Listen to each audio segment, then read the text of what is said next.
Pertanyaan pertama dari hamba Allah. Saya jarang sholat kalau bekerja, tapi saya sering berzikir.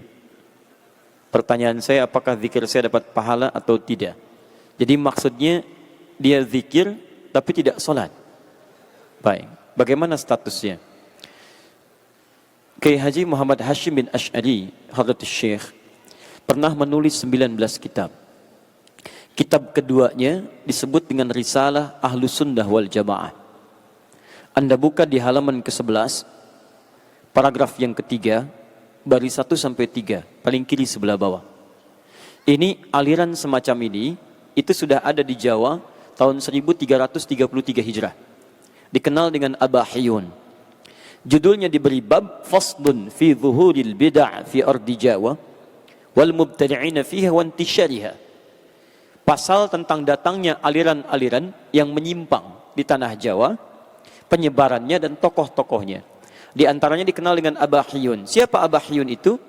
Yaitu orang-orang yang berzikir dalam dirinya, kemudian dia menyimpulkan wasafa qalbuhu, hatinya telah merasa bersih, merasa tenang, wala yantabiqu alaihi al-amru wan nahyu, dan tidak berlaku lagi bagi dia larangan dan perintah.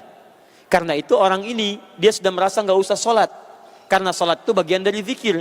Yang penting saya sudah bisa zikir, saya sudah salat. Sehingga dia mengatakan kalau orang masih salat itu masih latihan. Karena orang kalau sudah salat sudah dekat dengan Allah. Fa yantabiqu alaihi al-iman wa ikhtara al-iman 'ala al-kufri.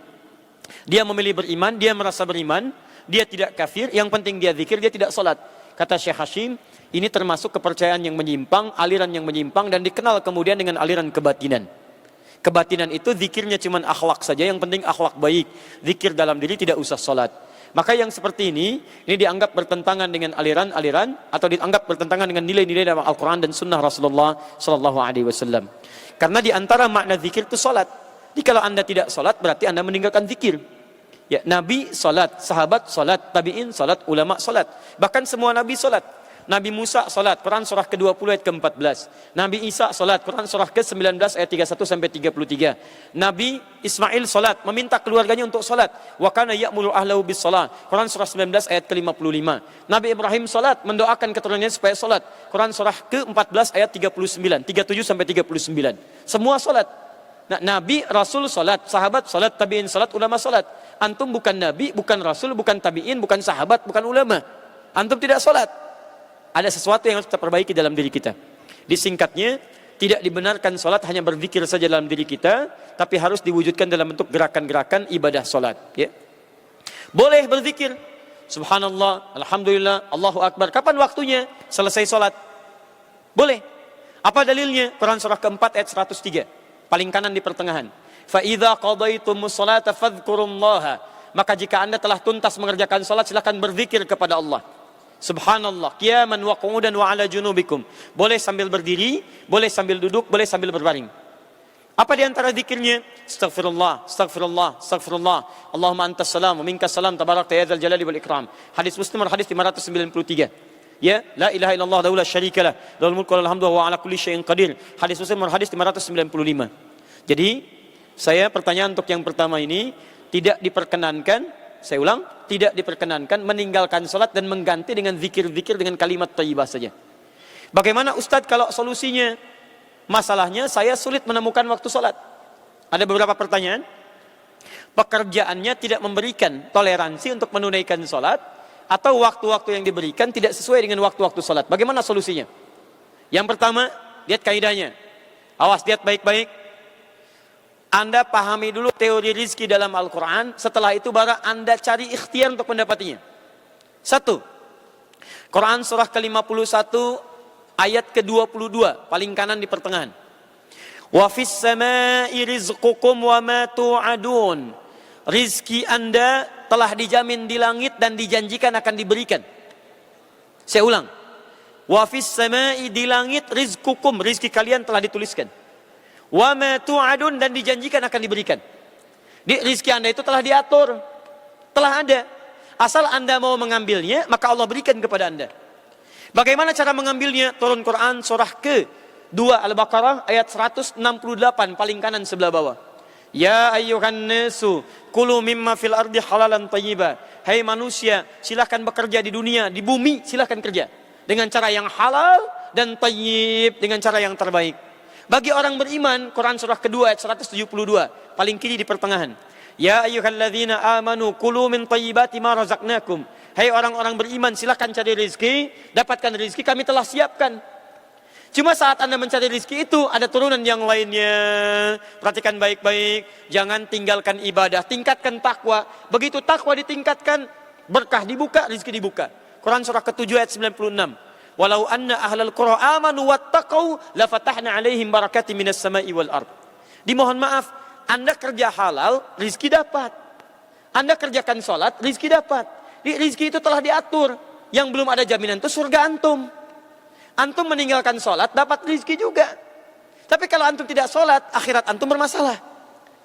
Rumusnya bagaimana? Rumusnya adalah, jangan takut antum tidak mendapatkan pekerjaan, karena takut kehilangan rezeki. Tidak. Rezeki itu telah diatur, asal antum mau kerja, dapat antum bagian dari rezeki.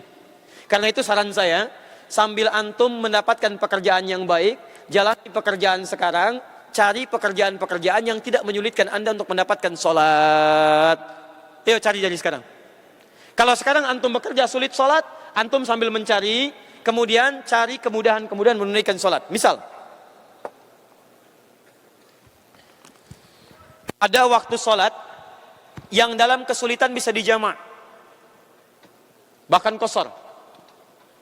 Quran surah keempat An-Nisa. Quran surah keempat An-Nisa ayat 102, paling kiri sebelah bawah. Quran surah keempat An-Nisa ayat 102, paling kiri sebelah bawah. Baca dari 101 sampai 102-nya ke kiri. Wa idza darabtum fil ardi falaysa 'alaikum junahun an taqsuru minas shalah. Kalau Anda sedang berpetualang di bumi, Anda punya kesulitan, khawatir terhadap sesuatu, maka tidak ada dosa bagi Anda untuk mengqasar salat. Bahkan kalau perlu Anda jamak misalnya. Jamak itu punya dua kondisi. Kondisi pertama dalam safar.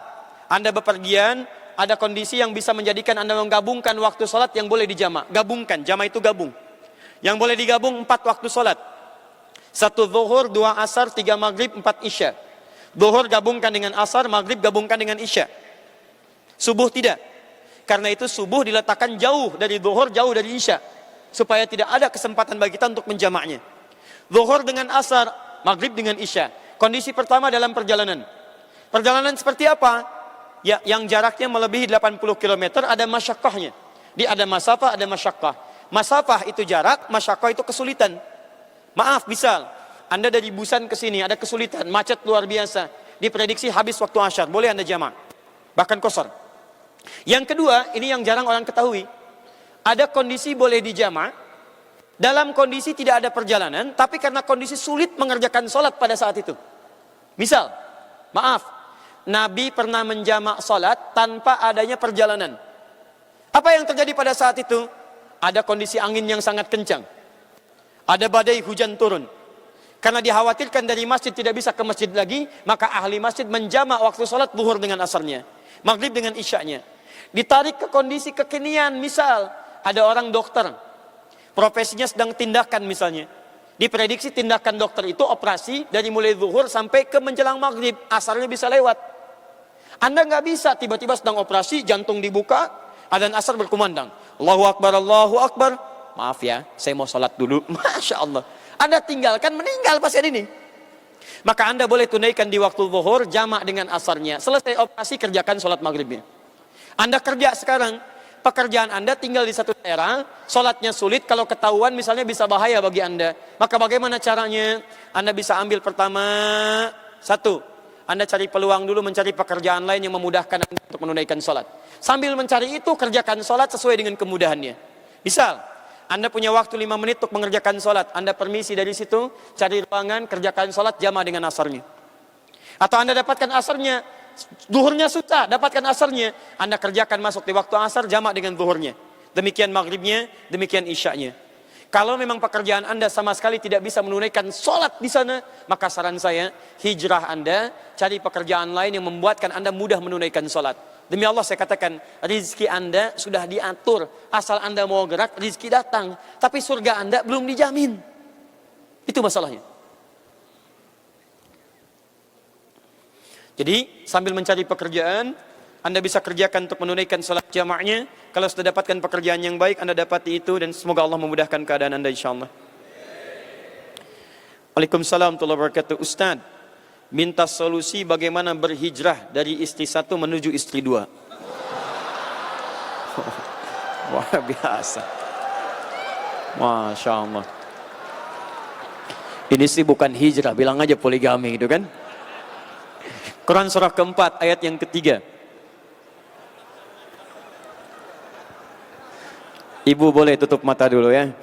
Bismillah. Fa in khiftum alla tuqsitu fil yatama fankihu ma taba lakum minan nisa'i mathna wa thulatha wa ruba'. Teman-teman sekalian, ingat, antum jangan menggabungkan yang buruk bertemu dengan yang baik. Baik itu dengan baik lagi, buruk dengan buruk lagi. Hijrah itu berpindah dari keadaan yang jauh dari Allah, yang kurang baik, kepada keadaan yang lebih baik.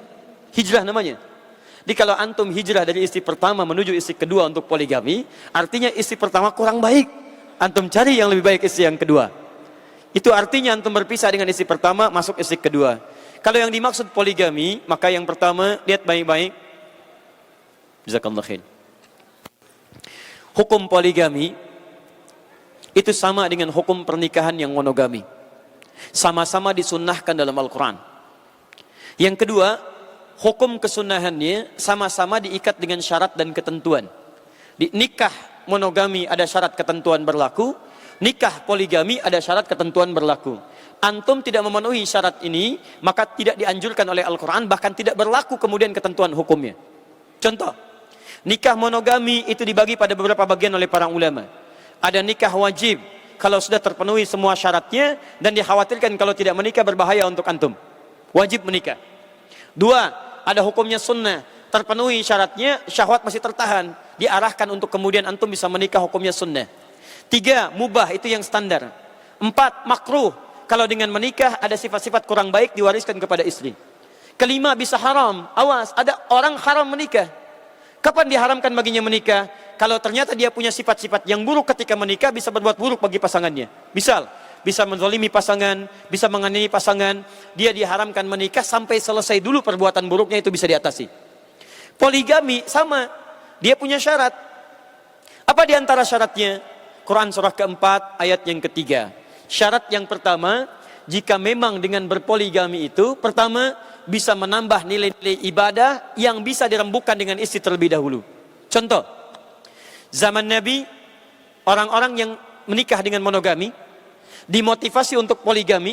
Ternyata salah satunya ada masalah, banyak anak yatim yang ditinggal oleh bapaknya dalam keadaan berjihad. Bapaknya meninggal, ibunya banyak yang jadi janda, anak yatim kurang terawat. Maka dari itu turun perintah dalam Al-Quran, hei orang-orang yang punya banyak kecukupan harta, yang istrinya satu, yang ingin berpeluang banyak pahala, ayo rawat anak-anak yatim ini. Di begitu anak yatim dirawat, maaf, ada kesulitan. Ada tidak sedikit banyak orang tidak bisa diberikan perhatian yang luar biasa. Satu orang dirawat, mampu. Dua orang dirawat, mampu. 10 orang dirawat. Yang ini khawatir tidak kebagian makanan. Yang ini hartanya tidak kebagian dengan baik. Akhirnya turun solusi dari Al-Quran. Kalau kamu tidak bisa merawat sendirian dengan istri kamu, ayo kamu boleh cari pasangan yang lain untuk merawat anak yatim ini.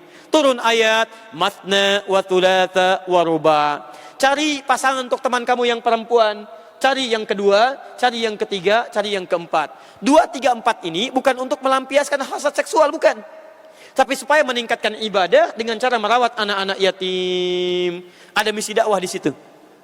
Ya, yang kedua, misal kata para ulama, ada kesulitan di istri pertama, sulit dalam hal keturunan, sehingga dengan itu ngobrol dengan istri pertama bisa mendapatkan teman istri kedua untuk mendapatkan keturunan dari sana. Contoh konkretnya dari mana? Nabi Ibrahim alaihissalam menikah dengan Sayyidah Sarah. Dari Sayyidah Sarah belum ada keturunan, maka diizinkan oleh Allah Subhanahu wa taala menikah dengan Sayyidah Hajar. Apa motivasi menikah dengan Siti Hajar? Motivasinya bukan sekedar menikah hasrat seksual, tapi dalam rangka mencari keturunan dari Sayyidah Hajar. Kalau antum punya motivasi demikian, terpenuhi syaratnya, diskusi dengan istri yang pertama. Kalau dari diskusi itu ada kebaikan, insya Allah di situ antum bisa mendapatkan jalan terang berhijrah, mendapatkan istri yang kedua. Masya Allah, amin. Tapi pesan saya, tolong sampaikan dengan cara yang lembut dan baik. Dengan cara yang baik. Ma, sayang, mau masuk surga? Mau. Surganya mau jauh dari Nabi atau dekat dengan Nabi? Dekat dengan Nabi loh Pak. Masya Allah. Alhamdulillah Ma, sekarang kita sudah sholat, sudah puasa, mudah-mudahan masuk surga ya.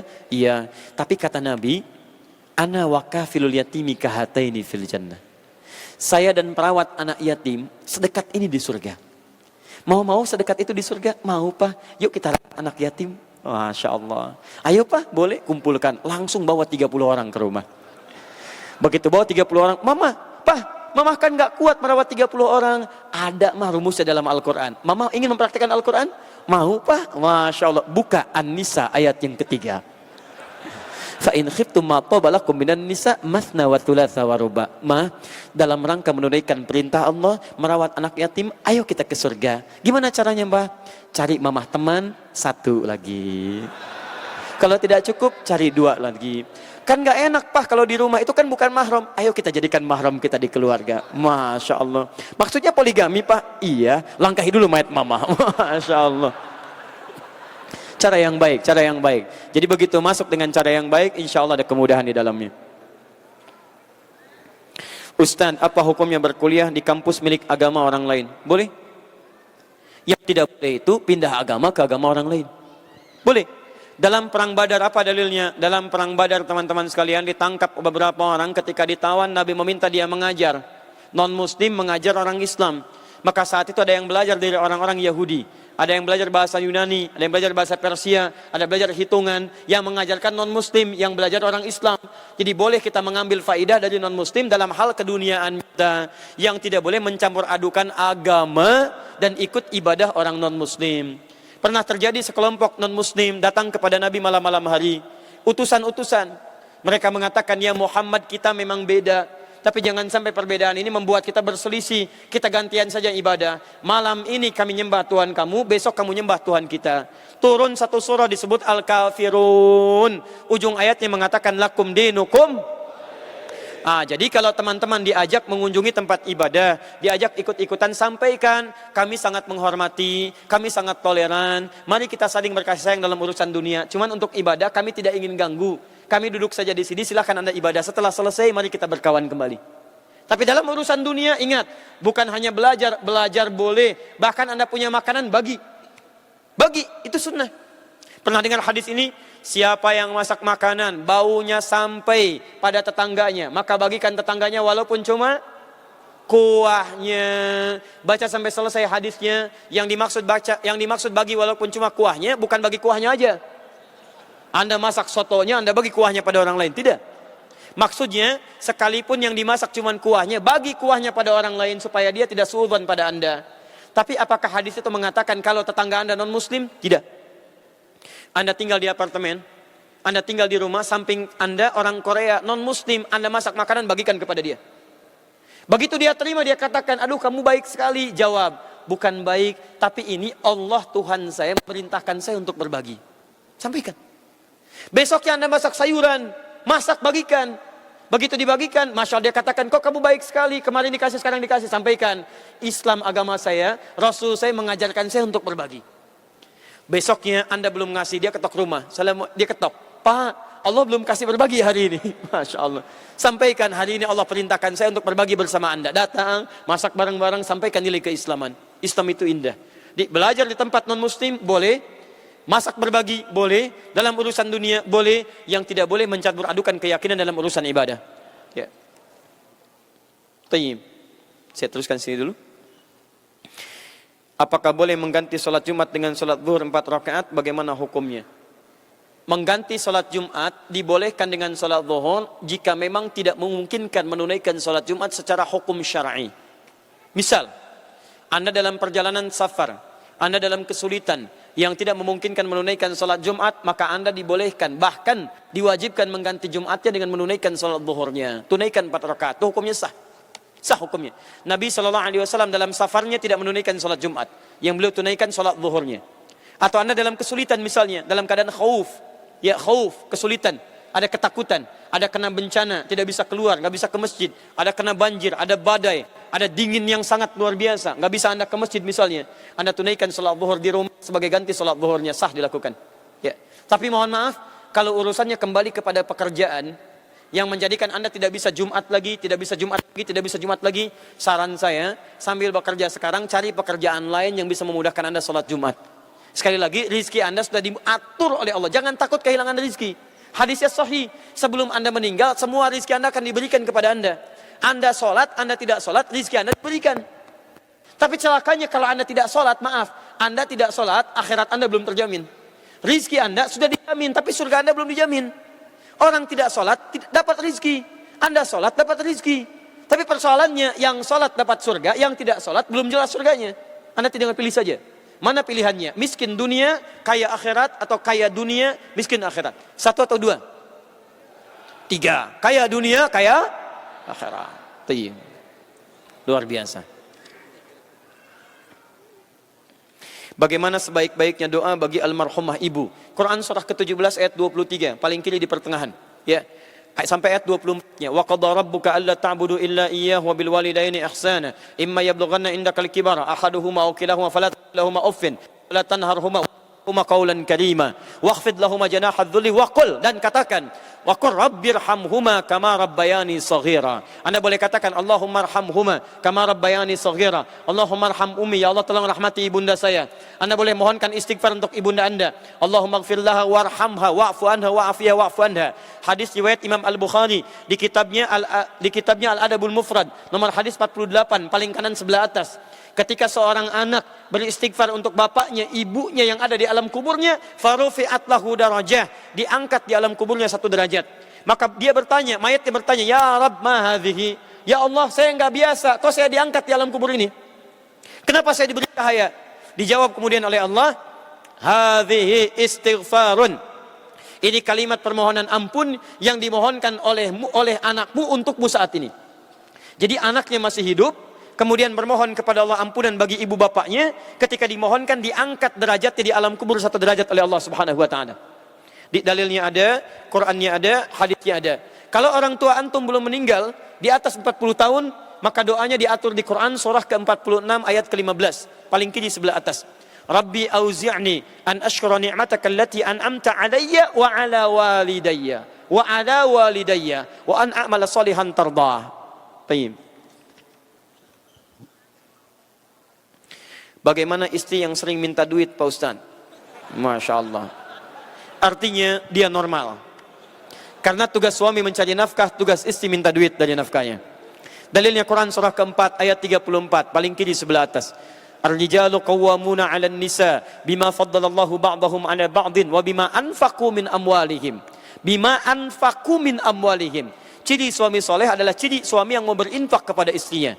Hadisnya sahih disampaikan, 1 dinar yang diberikan kepada istri, 1 dinar yang diberikan oleh istri lebih dicintai oleh Allah Subhanahu wa taala dibandingkan Anda berjuang fi sabilillah ke medan perang. Tapi persoalannya, bagaimana kalau sedikit-sedikit duit, sedikit-sedikit duit. Begitu Anda tidak punya, kata Al-Quran, kan harus dikasih duitnya. Mana suami infak? Mana suami infak? Nah, kalau ada yang demikian, maka rumusnya turunkan rumus Nabi sallallahu alaihi wasallam. Apa di antara rumusnya? Perhatikan baik-baik. Nabi sering berdiskusi dengan istrinya untuk mengarahkan masa depan kehidupan. Jadi ada rumus dalam Al-Quran dan hadis, kalau rumah tangga Anda ingin bahagia, jauh dari sifat materialistis, maka salah satunya jadikan kehidupan Anda tertata, kompak dalam merencanakan keuangan keluarga.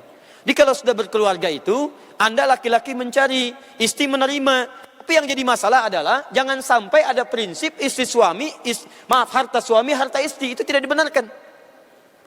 Kadang-kadang yang istri agak kelewatan juga.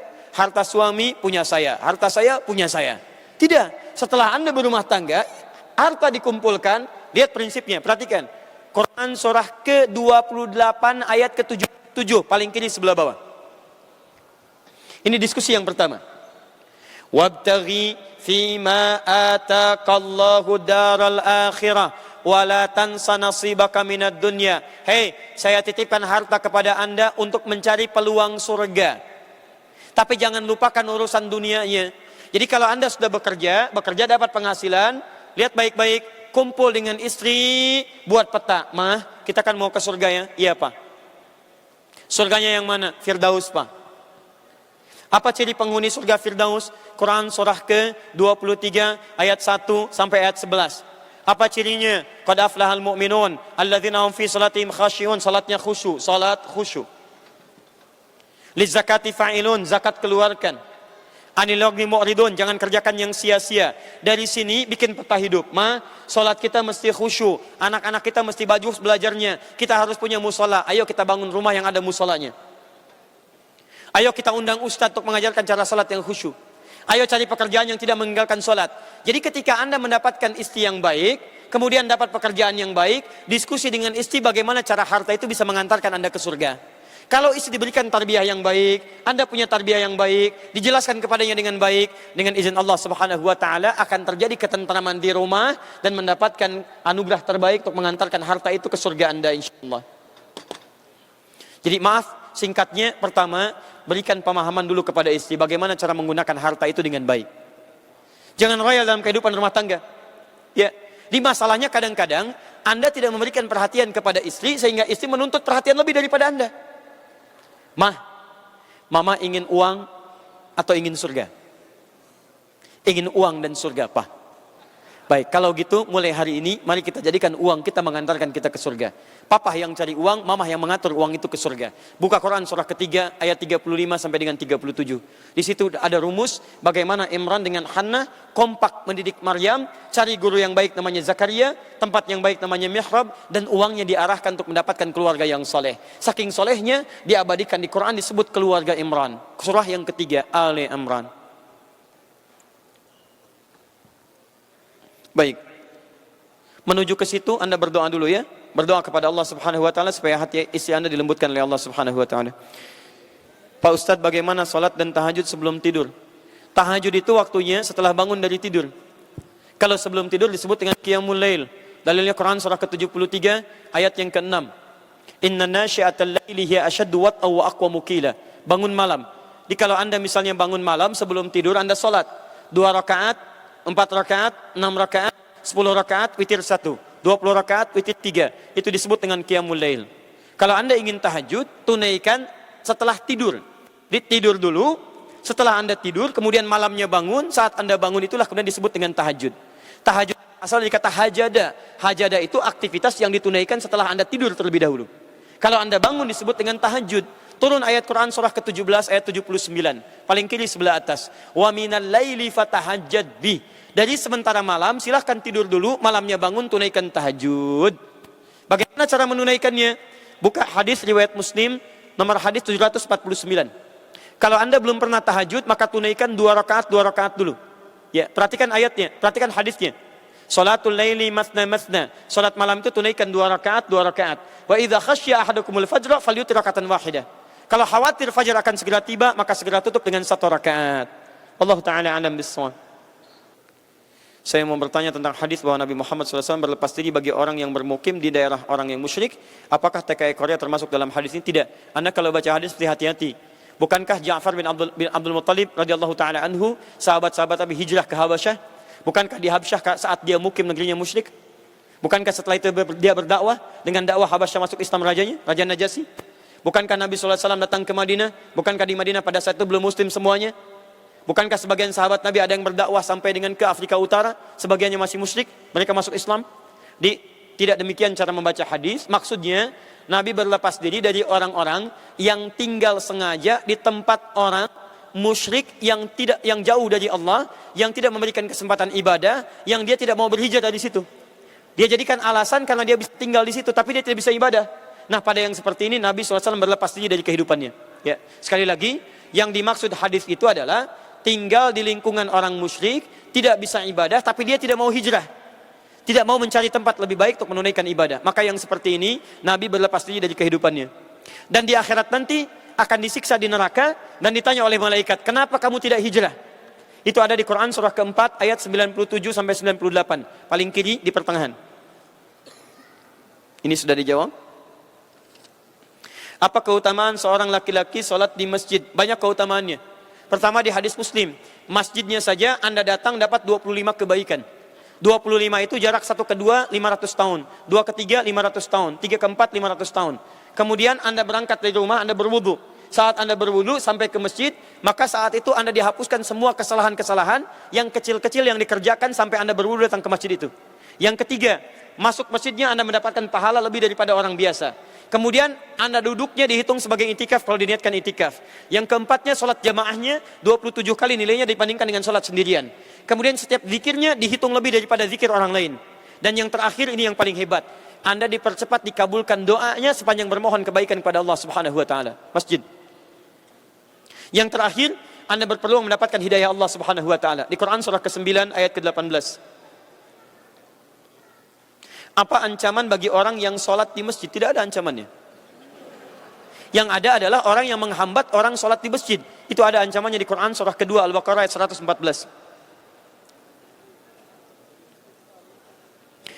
Apa hukumnya membasuh kaos kaki saat wudu? Apakah sama dengan masul khauf? Ada ulama yang berpendapat khauf itu maksudnya bukan sekedar alas kaki, kaos kaki, bukan. Tapi yang tidak menyerap. Karena itu dalam kehidupan orang Arab dulu, ada kaos kaki itu yang sifatnya semacam dari kulit, Pak, yang keras itu, yang tidak menyerap air. Ya, itu yang dimaksud dengan khuf, bukan khauf, khuf. Jadi begitu air kemudian diusapkan ke situ ke atasnya, airnya tidak menyerap ke bawah karena nggak ada pori-porinya. Itu yang dimaksudkan. Jadi kalau Anda usapkan air ke kaos kaki, ya sama aja menyerap ke bawah. Kenapa tidak dibasuh sekalian, itu kan? Buka kaos kakinya, basuh dulu, kemudian tutup lagi pakai kaos kaki. Itu yang dibenarkan. Ya. Kalau khuf itu artinya, khuf itu alas kaki, sifatnya terbuat dari kulit atau yang semacamnya yang tidak menyerap air. Atau liur anjing, begitu dimatikan, selesai semuanya, maka itu jadi netral lagi. Nah, ada yang meneliti sekarang, diambil sifat-sifat tanahnya, dijadikan semacam jenis sabun, kemudian digunakan untuk membersihkan itu semua. Kalau sifatnya selesai 7 kali basuhan, dengan sifat tadi selesai, maka boleh digunakan. Tapi kalau tidak dibasuh dengan seperti itu, apalagi terus digunakan untuk babi, pakai lagi, babi pakai bagi. Misal, ada bubur halal, bubur haram, di tempat yang sama, penggorengannya sama, tempatnya sama, cuman menunya yang beda. Yang seperti itu kita harus meninggalkannya karena ada syakkun, keraguan di dalamnya. Boleh jadi yang kita pakai untuk bubur ayam sebelumnya dipakai untuk bubur babi. Wallahu ta'ala a'lam bishawab. Seperti itulah kira-kira kesulitannya. Apakah gibah ada yang diperbolehkan atau semuanya haram? Kalau disebut gibah itu haram. Yang boleh itu adalah menyebutkan keburukan orang lain sebagai persaksian dalam mahkamah. Itu boleh.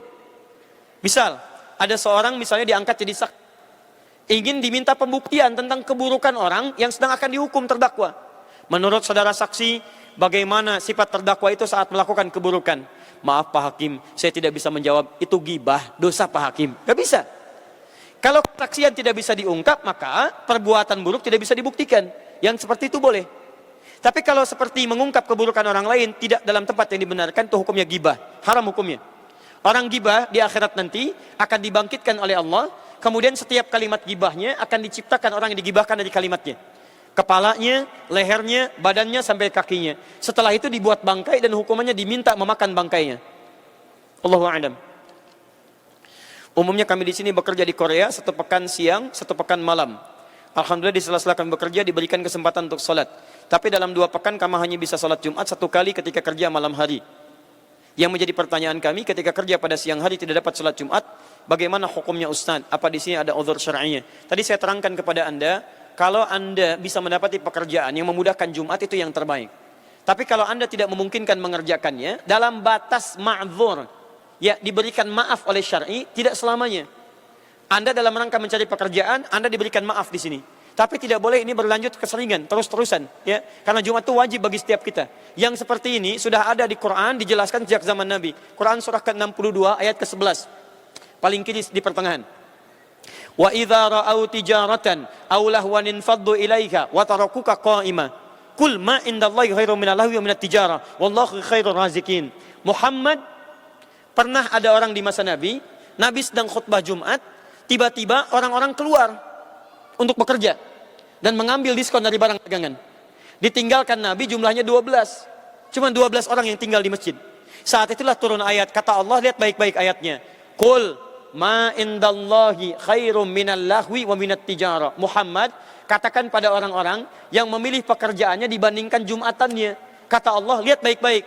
Kalau mereka bisa mencari pekerjaan lebih baik, Allah akan berikan rizki yang berlipat dibanding pekerjaan sebelumnya. Wallahu khairur razikin. Allah yang ngatur rizki bukan kamu. Kata Allah, bagaimana kamu kalau saya wafatkan dalam keadaan tidak menunaikan Jumat? Karena itu, dalam saat ini Anda ma'dzur. Ya, Anda dimaafkan, tapi tolong cari pekerjaan yang membuat Anda memudahkan untuk ibadah salat Jumat. Wallahu ta'ala alam bis-shawab. Ada 7 menit lagi. Apa hukum orang yang mengucapkan amin di dalam salat yang tidak mengucapkannya juga? Salat tidak mengucapkan amin, terus antum mengucapkan amin. Maksudnya apa ini? Apa hukum orang mengucapkan amin di dalam salat yang tidak mengucapkan juga? Ya, imam tidak mengucapkan amin. Gini. Imam mengucapkan waladhdallin. Mau imam baca amin mau tidak, makmum baca amin. Jadi baca amin itu tidak harus tunggu imam. Ghairil maghdubi alaihim waladdallin.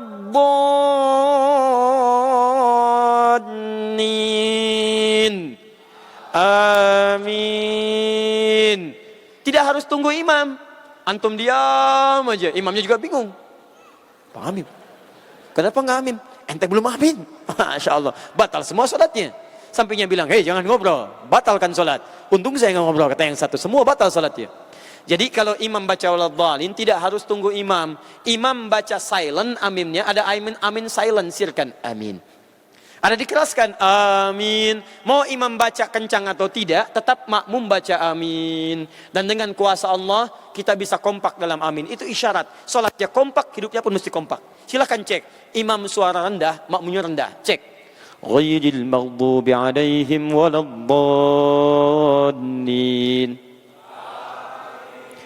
Ghairil maghdubi alaihim waladdallin.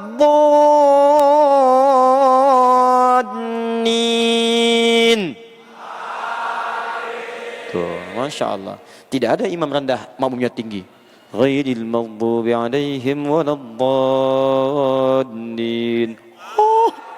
Tidak ada rendah. Amin.